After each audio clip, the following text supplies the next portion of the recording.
It's Rusty Diamond, motherfucker.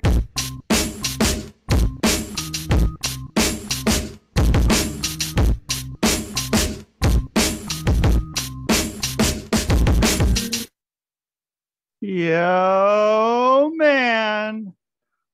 Boom, Miss Rusty. What is up, everybody? It is Wednesday. Wednesday, right? Yeah, sure, Wednesday. Here on the Quantum Global Broadcasting Network, QGBN. I guess I can say the date too. It's July. Nope, it's not July. It's June 28th, 2023. Yeah, and you can check out other shows on the Quantum Global Broadcasting Network, such as When the Gloves Come Off, the Thinking Man's Pro Wrestling Podcast. This is It with Lizzie and Saved by the Ben. And the show is brought to you by Fred Ben Savage as Fuck, Stoner Eats Productions, Hardcore Comedy, Hardcore Entertainment, Hypnosis is Great, and Sock'emUp.org. And so, yeah, so this is going to be kind of a shorter show, maybe-ish. There's a storm coming in, and I want to get out and go riding for a bit before the storm comes. So, yeah, this is just a one podcast day. So, thank you everybody for being here. Make sure to listen and share and do whatever I tell you to do with the guests. So, whatever that is at the end, you go and do that, because it's going to be worth it. So I want to bring on my special guest right here, right now. Right here, right now. Right here, right now. We have Whitney Barbary. How you doing? I'm good. I'm good. That's good. Yeah, I almost said it was July, so we're off to it's fine. A fair start. So one thing. Okay, so your shirt.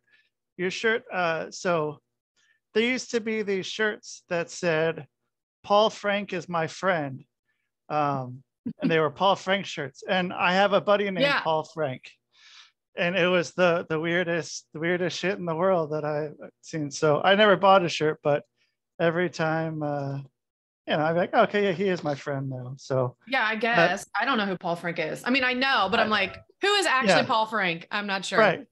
Yeah. So I mean, I think still on my phone, he's my friend.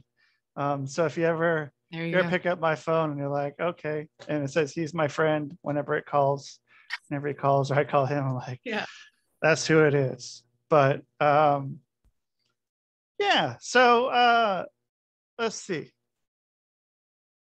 So today, it's just like a crazy day, and it's already going that way. And so are you, how much of your time are you in the space where you are, this existence right here, this room you're in? Are you spending a fair amount of time in there, or are you do you have all the amenities you need in there, or do you separate that and make it into a place that you go to only for doing work? Or what's your style on that? Yeah, well, if I was on my phone, I would turn the screen so you could see, but right here is my husband's giant NordicTrack is what you call it. NordicTrack. It's giant. Yep. So I'm sitting next to a giant treadmill, and then I really just have so I just have a corner of the office that I work in. Actually, I don't spend a lot of time in here. I used to. I have ADHD. I don't really do well sitting for long periods of time. So I don't really do anything in here unless I'm on my iMac and I have to be like working on the computer doing things. I actually stopped taking client calls on Zoom because I was sitting on Zoom calls all day long, and I actually take my clients on phone calls now. So when I'm on client calls, like I'm up, sometimes I go for a walk. Sometimes I'm sitting outside on my patio. Sometimes I'm in my living room. So I don't actually spend a lot of time in here. So it's a weird thing. So how do people react when you say you want to do a phone call with them? People seem to be okay with, like, especially the younger people now. with Zoom calls, I guess, or text messages, but phone calls are something that I don't know. It's hard, and it's hard anyone that's younger than me to get a hold of them trying to call. But I'm someone who is I'm about the phone call. The phone call is great. I can be, doing whatever. Like you said, you could be walking around, or doing whatever you need to. You're not sitting here. And I'm the same way. I don't want to be stuck sitting at my desk for too long. Even if I was standing, if I had a standing desk, I still would feel like I need to get out. This is a standing desk. I mean, and that's why I got it. It will go up and down, but I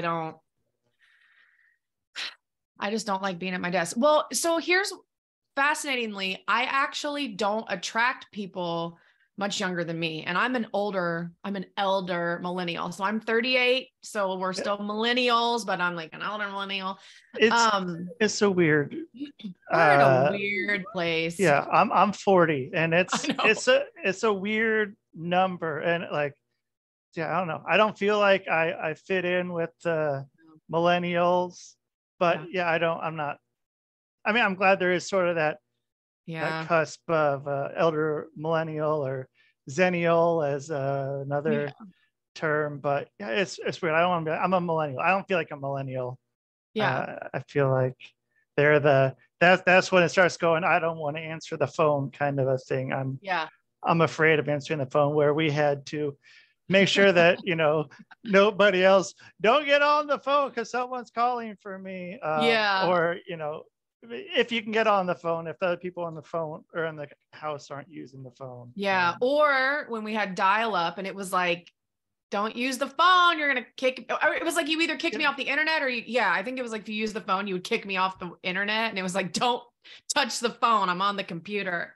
And then it takes forever to log back in. And then, I don't work with, so I don't intentionally market this way, but it's the same thing with my podcast listeners. When I go look at the analytics, I'm like, oh, I don't attract a lot of people younger than me.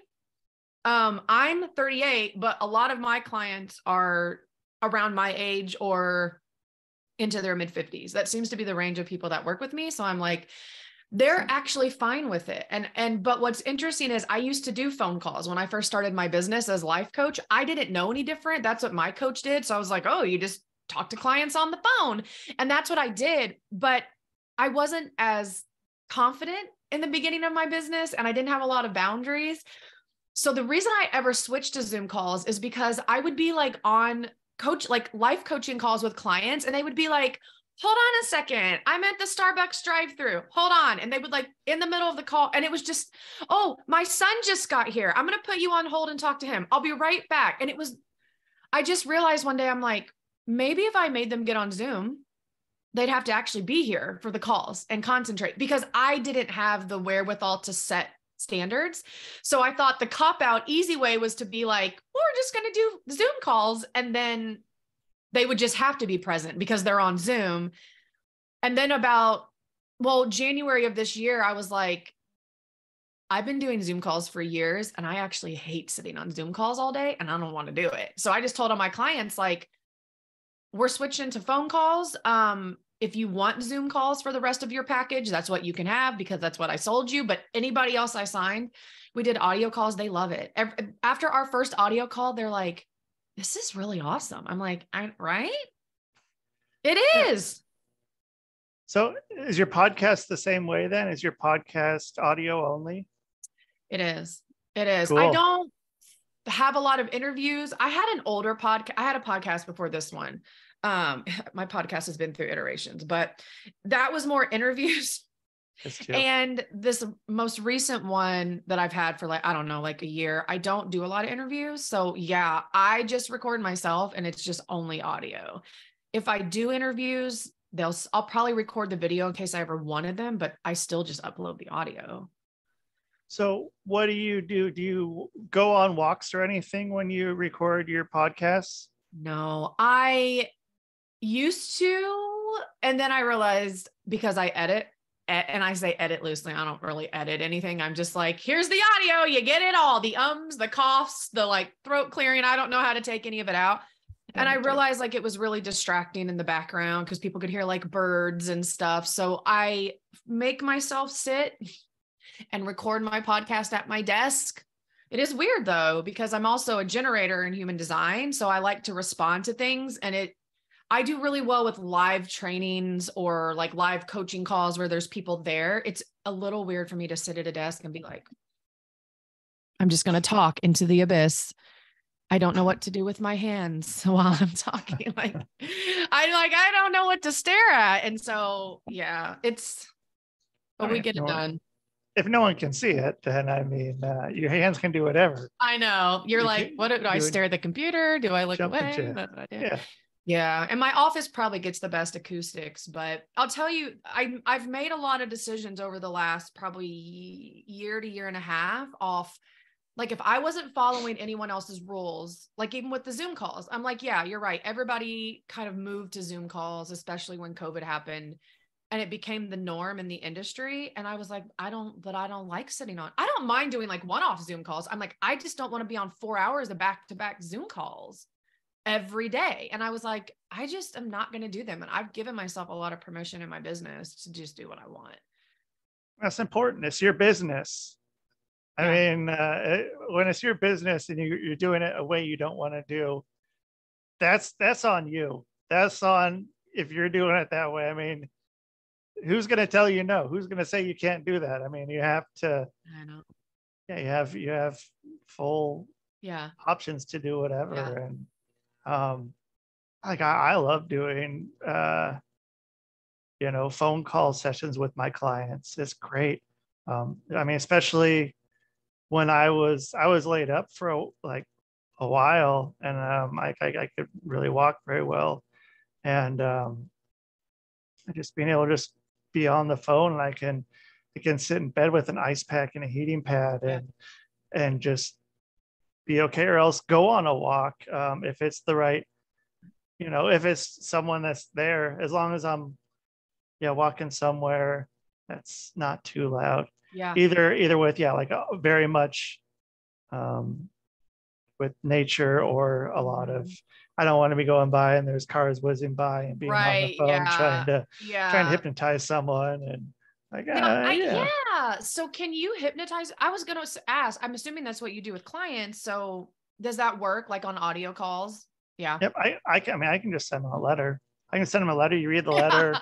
You read the letter 6 times, and it's just as good as an audio or video or in person. And so, I mean, it's great. And I'd much rather do that. If they want to do a Zoom, or usually, if they're doing a Zoom, I mean, I'll go on there for 5-10 minutes and talk to them. And then I'm just like, turn it off. I don't care. I don't need, you're going to have your eyes closed anyways. So I'll turn mine off, and it's nice to not have to do it. But then, I do podcasts often, and I'm on Zoom, but I can stop it when I want. It's not like the middle of a hypnosis session and be like, well, sorry, you're only getting a little bit of this. You're getting 15 minutes and we're done. So so it's an interesting paradigm we live in when I think about it, because I'm like, I always think about this. I'm like, our parents' age, like their generation, these opportunities weren't afforded to them. Like it was like you had to get a 9-to-5 job that you had to get up and physically go to. Like there wasn't really, and like, I don't know. I just think, it's so fast. I mean, even when I remember going to therapy a bazillion years ago, before really the online coaching space was a thing. And I'm like, I had to go to someone's office. I had to like take time out of my day to drive to someone's office and then sit there. It was like, I'm like, now we can just not only even take clients on Zoom. I'm like, I can talk to my clients while I'm walking around, because I'll go walk around my neighborhood and it's quiet here. I'm like, I can get my walk in, and I can be getting sunshine while I'm talking to clients. Yeah. And it's also not a big deal to be able to do that. It is just fine. It's okay. And you don't have to go into some weird, I had an office that I when I was living in Portland, when I first started, and it was fine, but it was also next to a busy road. and it also was an office that I was getting for like, I had a free space basically in the office whenever I wanted to use it, but it still was not something I set up, and nobody's going to be more comfortable than they are in their own surroundings. Yeah. So being able to just leave someone at home, like sit in your favorite chair, go walk around if you want. I don't care. Yeah. Go lie in bed. Go sit on one of those beds of nails. I don't care. You can do whatever. I don't have that in my office, but if you have it at your house and you're comfortable, go do that. Go sit in a pool. You know, whatever's cool with you, and you don't have to go into some weird place. And plus, we don't have to pay for an office space, and we don't have to go there. We don't have to go into an office space. We can stay at home.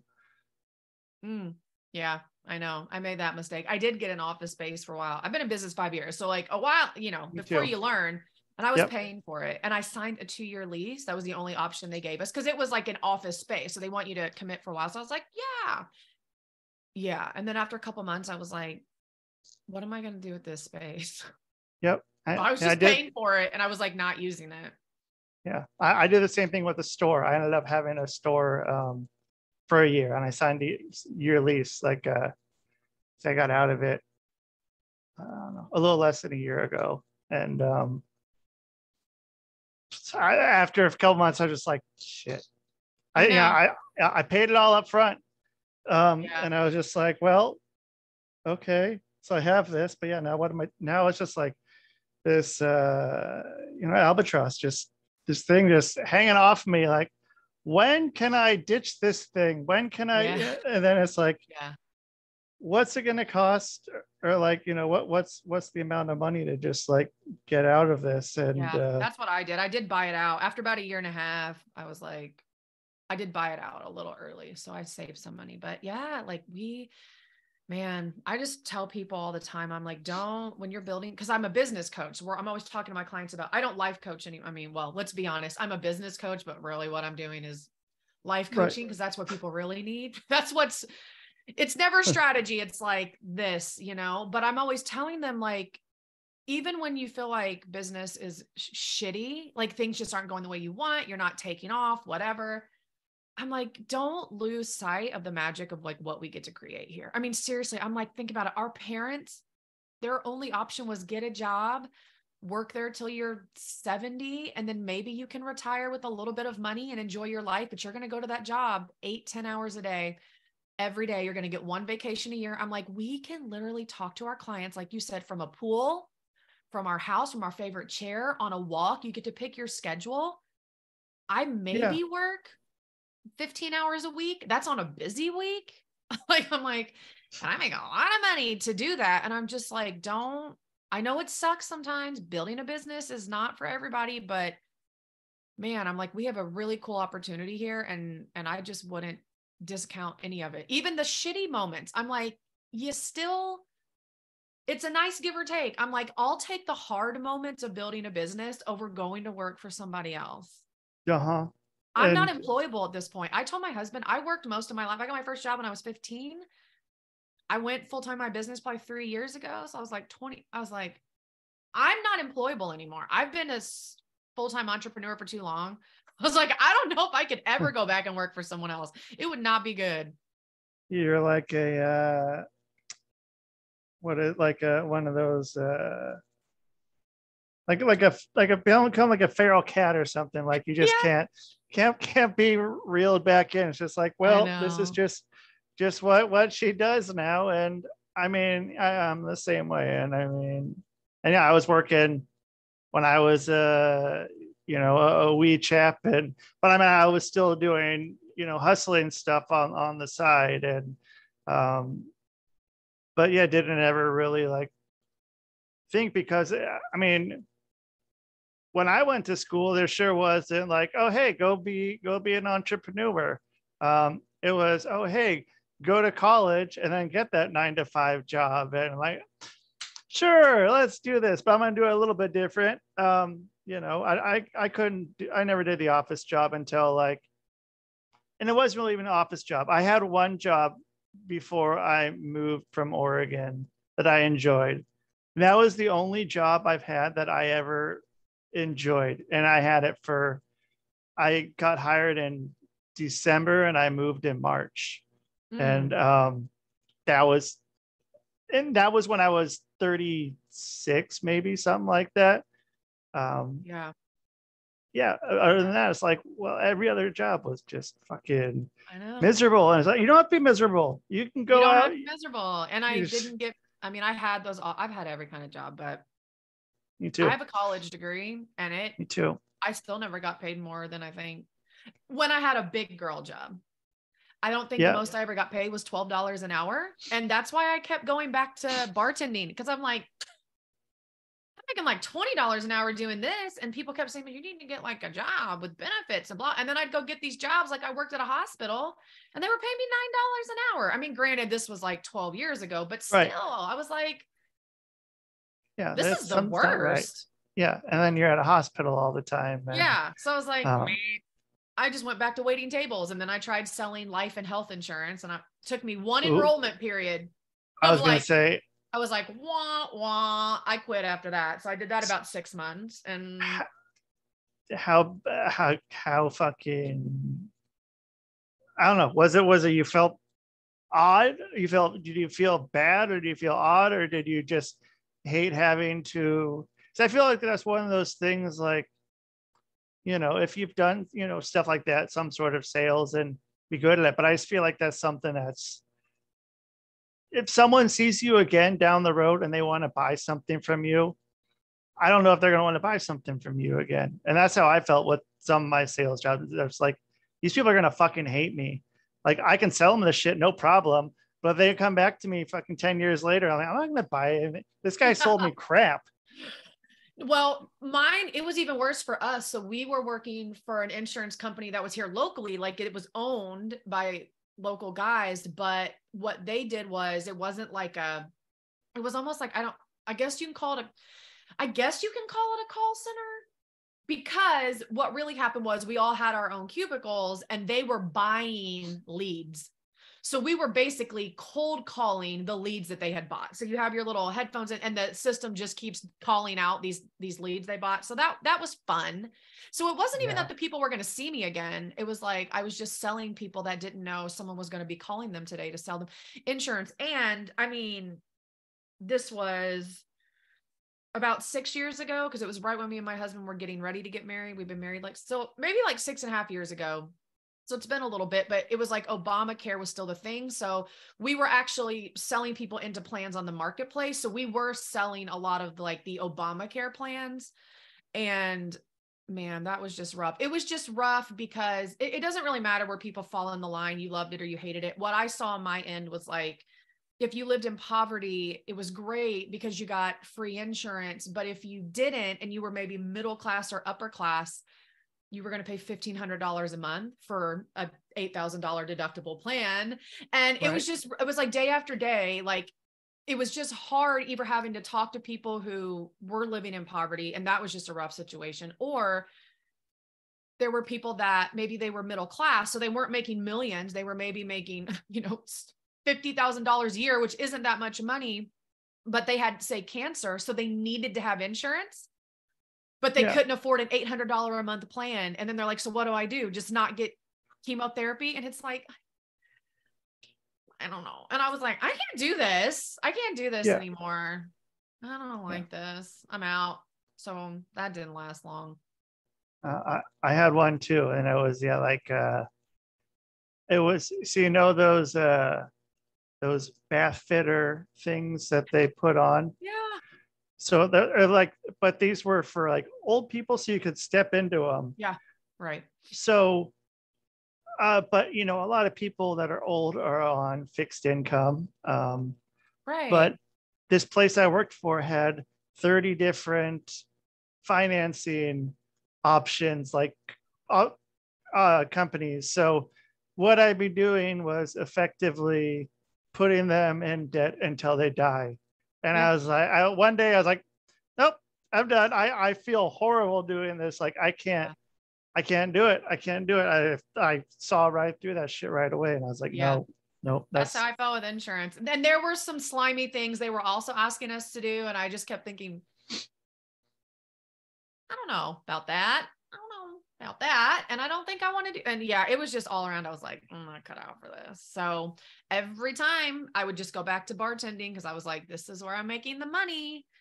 Till I found life coaching, and now this is where I make the money. But yeah, I don't know if I could ever go back to a job now. I mean, I could. Like, I say that, I'm like, if something happened and my business imploded and like I was making nothing and I had to get a job to pay our bills, I could. But Yeah. I've always had a mouth on me. I've always had a lot of opinions. Me too. Back when I needed those jobs. So now when I don't really Yeah. need them, I'm like, it would not be good for anyone if I was working for someone else. Cause I'd be like, what? I'm not doing that. Like, doesn't make any sense. Why would I do that? Why am I doing this? Yeah. Why am I adhering to these ridiculous rules and standards? I remember when I was waiting tables. So when when you're waiting tables, serving, bartending, like when there's downtime, they give you all these tasks to do. So they would do things like, they'd be like, you need to go get that Orange Glow, this product called Orange Glow. And they would want us to like flip all the chairs over because we had wooden chairs at the restaurant, and they'd want us to like shine the chairs and stuff in our freezer. And I just, things like that where I'm like, no, you pay me. Time. No. Yeah. Well, minimum wage in Indiana, minimum wage for servers is like $2.13 an hour. Yeah. Right. So my thing was, I'm like, no. If we don't have any tables coming in, I'm not making tips. So what you actually have me doing is cleaning for $2.13 an hour. And people just do it. So it was like, I was just always speaking up about, I mean. You should. It's almost, I don't know, not slave labor, but not far from it. It's like, yeah, I mean, I was just always speaking up about stuff like that because nobody ever says anything. And I'm like, no, why are we doing this? Yeah. So I'm like, now that I wouldn't really need those jobs, I just told my husband, I don't know if I could work for anybody else. Yeah. If there's time to lean, there's time to clean, but not for $2.13 an hour. I'd have to really believe in the mission if I were. Honestly, my dad's a serial entrepreneur. And I had told him one day, I'm like, I already have like plan B's and C's and like, my coaching business is not going anywhere. I mean, it's solid, but I always said to him, like, if it ever did, I have a million businesses I would go start before I'm like, I would start a cleaning business. I hate cleaning. I hate it, but I think you could make money fast. I'm like, I don't want to clean my own house. I know other people don't. If my business imploded, I'd be like, cool, I'm gonna start cleaning houses till I figure out what I want to do. I mean, you can just do stuff so fast, I don't know. Yeah. No, it's a good point. I mean, it's real easy to, as long as you have that mindset. Yeah. I've started, but I've also, failed a number of businesses, but if I hadn't have failed those businesses, I wouldn't have, made these businesses I have now better and, learning from that. And there's always a new business if you have that mindset. And it can be real easy to go back to something that's familiar, but something that's familiar can make you miserable. It is miserable. And I actually think a lot of people don't realize there's another option, even if you're not, because I don't think entrepreneurship is for everyone. I know some people say it can be. I'm like, no, I coach clients on business. I can tell you it's not for everybody, but even with people that have like 9-to-5 jobs, I'm like, you don't have to, you can still build the life you want. I just don't get the people that they go to these jobs and then they just work there for a million years. They hate it, like, and they're miserable. And I'm just like, you could go somewhere else. You're not, but it blows my mind that people don't even have that mindset. They just are like, but I've already been here 15 years. And I'm like, so I already have seniority. So you hate it. Yeah, and you don't want to be the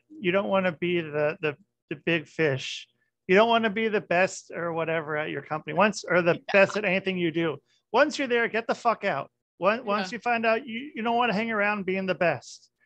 No, you don't. Because that was stuck. Why, like, when I had my mouth, right? When I used to wait tables. Yeah. It was always a like push and pull because I really was a really good server and bartender. So it's like, I was a really good worker. I just had a lot of opinions about a lot of things. So my bosses were always like, I don't know what to do with you because kind of, but then you're like one of our best servers. So yeah, you don't want to be the best because you do get everything. They expect more from you, right? You don't get to have a bad day because that's not what you do. You don't get to be late because you're not, if Kyle's late, they're like, Kyle, he's always 10 minutes late. I'm 10 minutes late and I'm in trouble because I'm never late. And I'm like, no.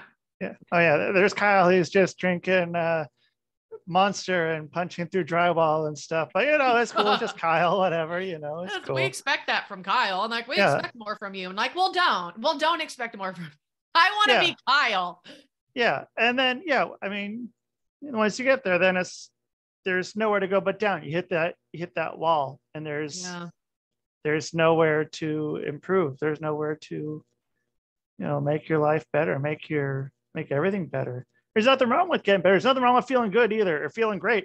Nothing wrong with that. There's a lot of people I think that too. Not a lot, but there's a fair amount of people that think that, you can't feel great. You can't enjoy yourself. Life's just shitty, or that my relationship's shitty, or my job's shitty, and like then do something. Doesn't have to stop. You're especially someone if you're like 90 years old, whatever, fine, sure, I don't care. But if you're younger than 90 years old, there's still time to change no matter what. Like I hear people that are in their 20s, 30s, they're like, yeah, I'm already too well set in my ways. Like, that fucking sucks for you. You got a shitty life coming up ahead of you, then, bud. Yeah. I mean, so I've been in business, 5 years. So I just started this business 5 years ago. When I started the business, it wasn't even maybe 6 months before that. I didn't even know I wanted to start a business. I mean, that's how fast things turned around. And my business is very successful. Like the reason I'm saying that is I don't think 5 years is a long time to find a new career path, go all in on it, and then just be building this crazy, amazing life because the business supports it. I'm like, so even if you were 50 and you were like, I'm too old. I'm like, no, by 55, give or take, you could have a whole new career. I'm like, what do you mean you're too old? You could be 60, 70. I don't know. There's people that go back to college when they're like 40. There are people that go back to college when they're 70 or 80. I know. I went to a community college for the first, well, I don't want to say 2 years. The first 180 credits. First 180 credits, I went to a community college, and I had these two people in there. And they were both like 70s. I think one was 80. It was an old man, an old woman. And they'd be making jokes about like one of them's gonna, die soon or something. But I mean, they were both there every day, and they're doing that just because like I want something new. I want, I'm not too old. And that's something that stuck with me, 20 years later. And I think that's cool. I mean, although I don't like pushing schooling anymore unless it's for networking. I don't push school at all. I'm like, actually don't, unless you have to, like you want to be a nurse or like a lawyer, something where you have to like, you legally have to like have these, whatever. I'm like, don't do it. What else could you need to go for other than a trade? Right. Yeah. I went on this guy's podcast, and he ended up not airing my episode because of what I told him. And basically what he was saying, he was going to college. I'm like, why are you going to college? And basically I think it was to, be there and not have to do anything. And it was like to be able to, and I think his parents were paying for it. And it's like to be able to take this and just be able to do that. It's like, well, so you're fucking them over, but like, what? I mean, now, if you want to learn anything, you can do what a lot of us do. You can get a great education at YouTube University, one of my favorites. If you want to take any classes, the only thing is you don't get an actual paper degree, but you can take all the classes that are available at Stanford, at Harvard, and at MIT, and they're all available. And all the textbooks are online too, in PDF form. You can have those. Like, there's no reason not to be able to get educated. Yes, but don't go to school. There's no need. Keep learning. Learn a lot. Don't stop learning, but don't you're just going to throw money away to, especially now how much more it is for, just everything with college, and it's just a dirty money grab. And it's, and I mean, what are you going to do with, most of, I don't know, like who gives a shit about degrees anymore? Like people who are employers, like when I hire people, I mean, I'm not looking for their degree. I'm looking, can you do my work? Are you going to show up? Like, some stuff like a nurse or a doctor or a lawyer, or sure, you got to go to school, and is what it is, I guess. But yeah, anything else, like, why are you doing it? Why? I don't know. What's it getting for you other than just? I mean, I have a business, like my degree is in business. I tell people all the time, like I have a degree in business and it has served me zero in actually building my business. Right. So you learn a lot more building a business than taking business and in college. And I learned a lot from fucking, building businesses failing, businesses being built again. Like, it's about learning. Like, you can have people tell you that for fucking million years, what to do with the business, but then you try to do it, or you go work somewhere. I have business degree. Like, okay, so what's that mean? What have you actually done? Like, oh well, someone told me this. Like, okay, well, what experience do you have? None. Well, I have this degree. Oh, the degree hasn't done shit. The degree hasn't done shit. And I have a much more worthless degree than a business degree. But I went there and I would tell, this was the stupidest fucking thing to ever tell in interviews, but I'm like, I went there for personal enlightenment to go to college. And, but I mean, it's stupid. But at the time there was ways to learn, but I mean, it wasn't really as readily available as it is now. And I mean, if I could have gone back, I mean, I would have, with what I was doing when I was like 16 years old, I should have fucking dropped out of high school and started doing that right then. Cause I ended up doing it fucking, over 20 years later and basically doing the same thing. And just like, shit, like I wasted, but I mean, I don't know if waste is the right word, but I should have fucking done something different, but I wouldn't have had those same experiences, and I wouldn't have, been where I am now, and wouldn't have had that same fucking disdain for so much of education and the workforce without, and being able to have this much more motivation. If I was 16 and I fucked up and I'm like, well, I guess I just go into the workforce or I go to college. Yeah.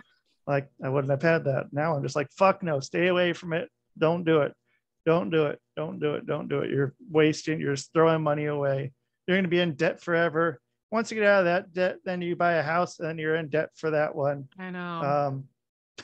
Which is another conversation. We rent the house we live in. Me and my husband talk, we have no desire to buy a house. I'm like, yeah. Why? And then every time something fucks up, you're like, well, okay, I'm glad that I don't own this house. And then if you want to move, it's just, I've been having that conversation the last, 4 years, but I mean, I moved like,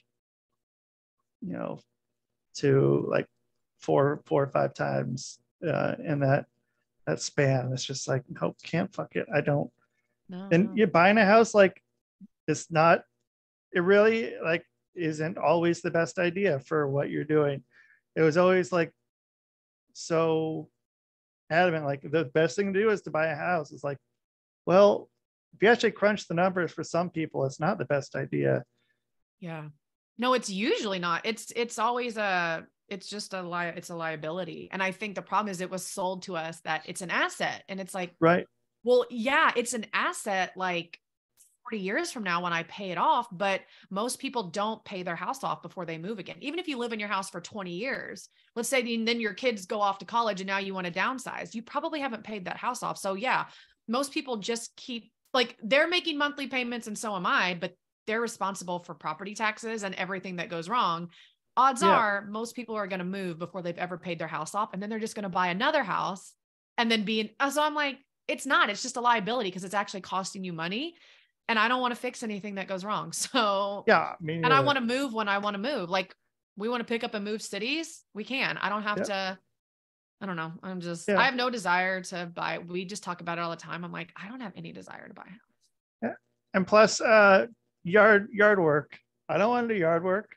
I like having someone else do yard work for me. Like, I'm cool with that. I'm cool with, having the, hey, fuck it, hold off from it. I'm trying to record something, rather than me being like, shit, I gotta go fucking, bend over and try to pick up, go do weeding or something, or something like that. And it's nice to not have to do that. And like with your own house, you have to do that. Like I was doing that before, and it was terrible. It was a fucking and just having to fucking buy everything, and anything gets fucked up, you got to go to fucking Home Depot and fix it yourself. And shit.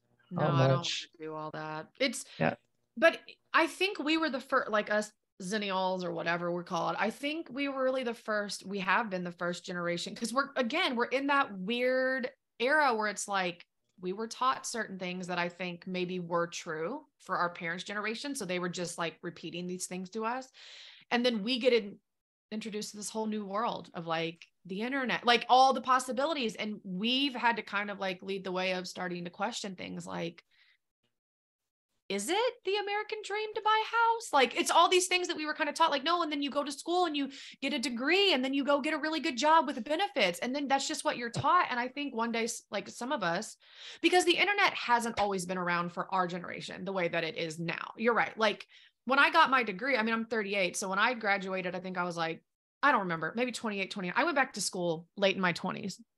Then the internet was around, but this online space that it is now wasn't really a thing. Right. So that was the only option. But then, I think we just were the ones that started questioning, like, wait, we're not so old that we're set in our ways. Like, I think our mindset is still like, we're still enough millennial in us that we're like, wait a second, I can still adapt to the new things happening in the planet.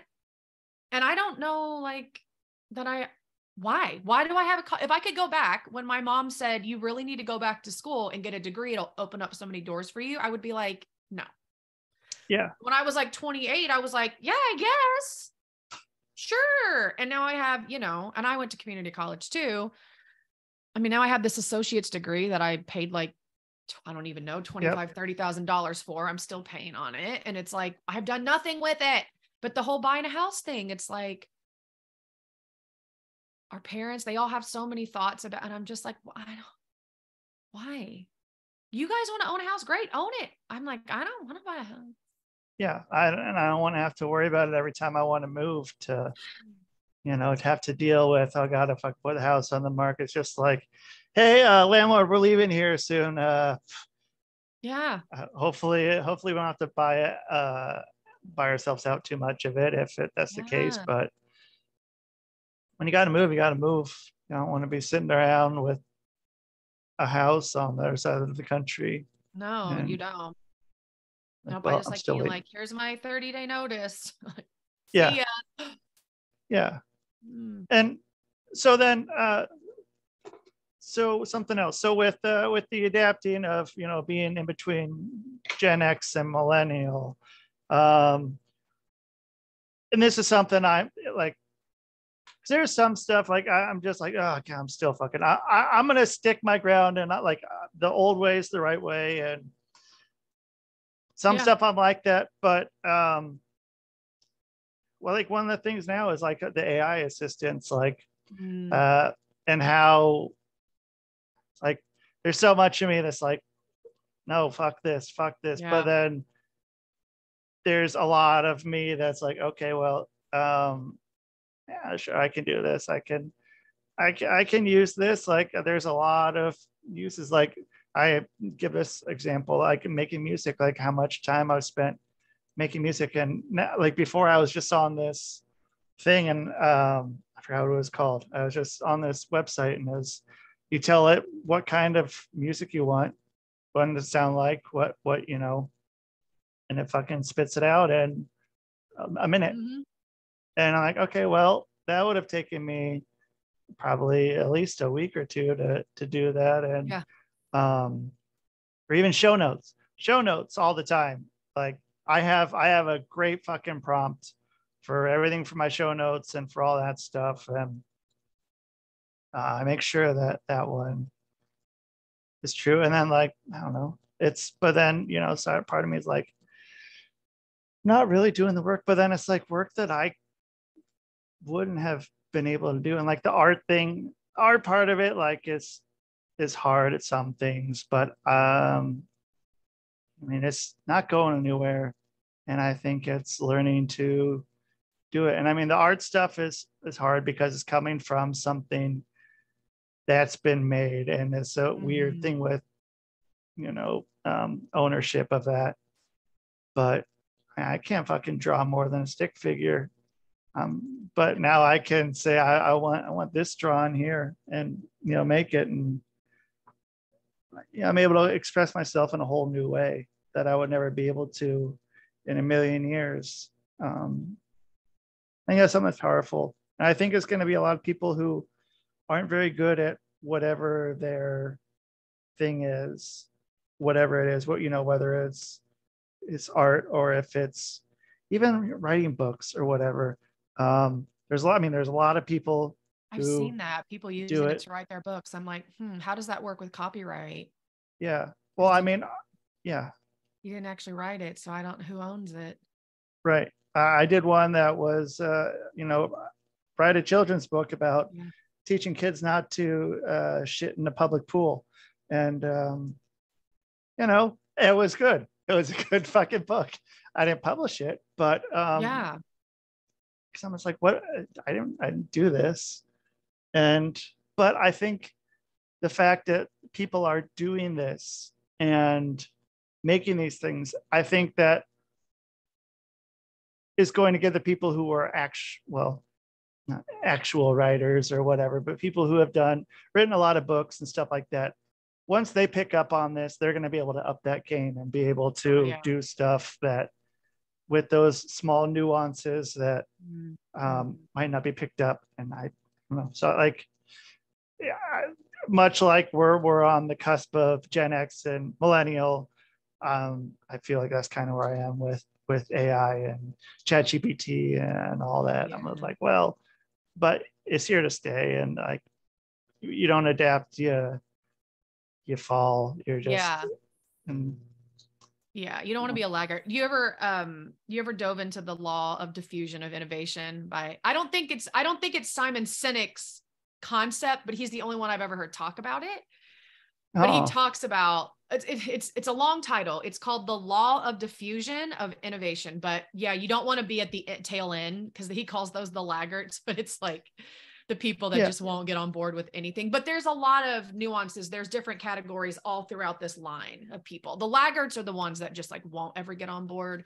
There's like early adopters and late adopters, and there's the innovators, which is like only 13% of the population. So, my daughter just pulled up. My dogs might have a fit when she. Oh, okay. Well, then let's let's wrap this up then. So she's not supposed to be here, so I don't even know why she's here. So. Well, it's a pleasant surprise. Yeah, it's a pleasant surprise. So, where are people going to find you on the internet? Or so you can go to whitneybarbary.com. If you go there, honestly, it hasn't been updated in like 2 years. I was looking at it last night and I was like, oh, this information on here is from like 2021.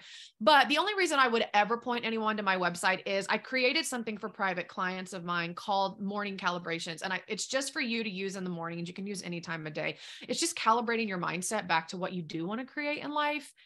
So I do point people to that because those are there, but you can find them there. But I hang out on social media. I'm not hanging out on my website. Okay. I'm on Instagram. It's XO Whitney B for Whitney Barbary, XO Whitney B. You can find me on Instagram. That's where I've been hanging out the most these days. So that's what I would say. Okay. Well, yeah. So yeah, get a hold of her.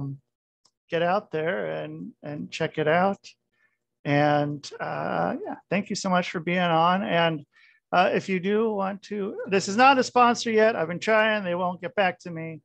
But if you do want to take any video or anything, any YouTube clip under 2 hours, I'm sending you this right now, a little on the message chat or the meeting chat. All you have to do is paste the video in there and give your email address, and within 10 minutes to an hour, you'll have between 10 and 20 of those like YouTube short or TikTok style videos set up the same way. And it's all AI generated to be like the most like highest, SEO ranking kind of thing with, if it's interesting or, important or funny or something, and you can just, it has it all ready to go. It's all written out. You can just upload it right to your thing. So yeah, so just a little something extra. So yeah, thank you so much, Whitney. I'm happy we got to talk and get to where we got to, and not knowing where we were going to go. And I'm happy we got to where we got. So thank you for having me. You're welcome, and have a good rest of your day. Yeah, thank you. You're welcome. All right, that's Whitney Barbary. So get a hold of her. I'll put those in the show notes. And also, you guys, feel free to do this. How about you do this? Because you can. Messages? Messages?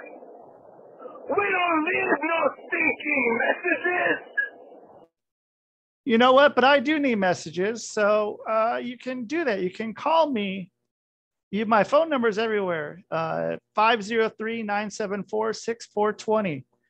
And leave a message. Or you can do it here on I think through Apple or Spotify or wherever you listen. There's ways to leave a message. And I'll play it on here. I don't give a fuck.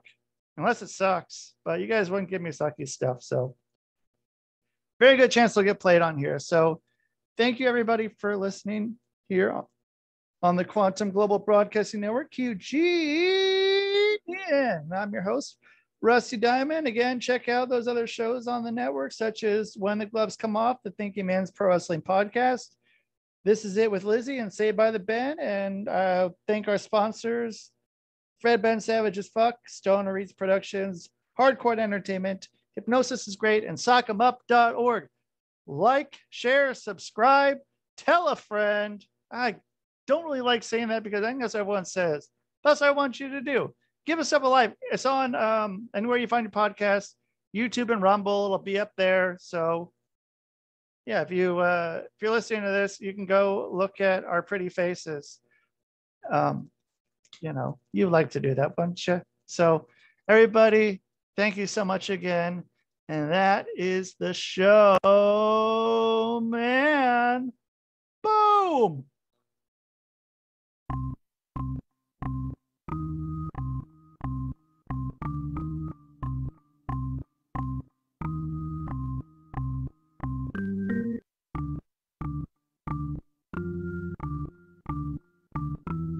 It's Rusty Diamond, motherfucker.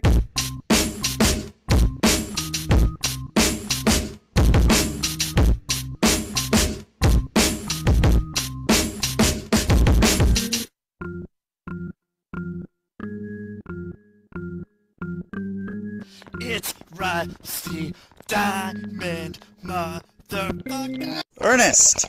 Ernest! Ernest! Yes, Pee-wee. You brought the snacks, right?